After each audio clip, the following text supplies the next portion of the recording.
Geldi cihana yoldaşım, gel sinemi üstlendin. Gel,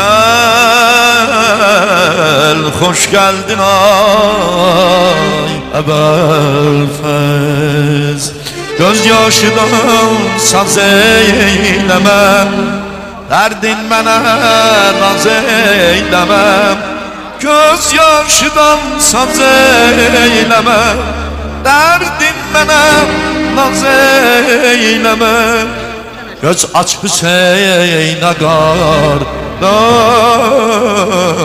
dökme üzara göz yaş. Göz aç Hüseyin qardaş, dökme üzara göz yaş. Gözümün nuri sensen Ebelfez, dolanıp başına ben Ebelfez, Ebelfez, Ebelfez.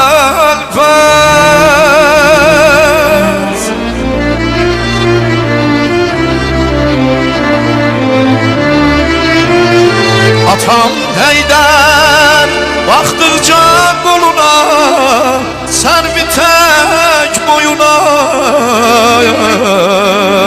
Gizlin ağladım ona, yüzün koydu ay kimi yüzüne, aktı saf gözüne. Sine damladım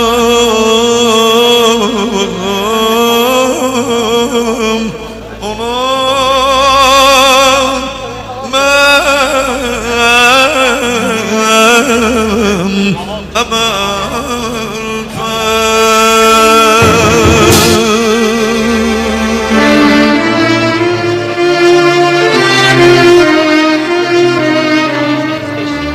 Zeynep diyer lay lay sana,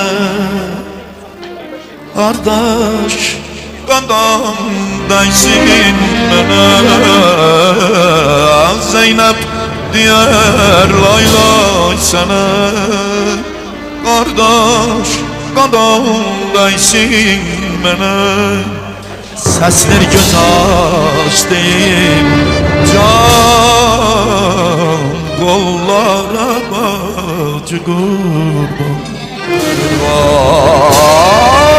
Ben Allah verip bir güzel pay, diyerem kardeşa gece lay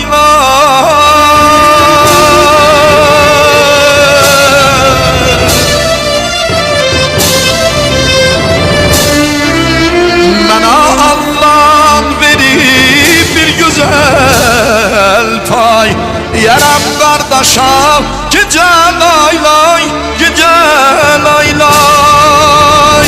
Seni Allah lütfedip atama, ağrıgan anama. Möksünü ebezi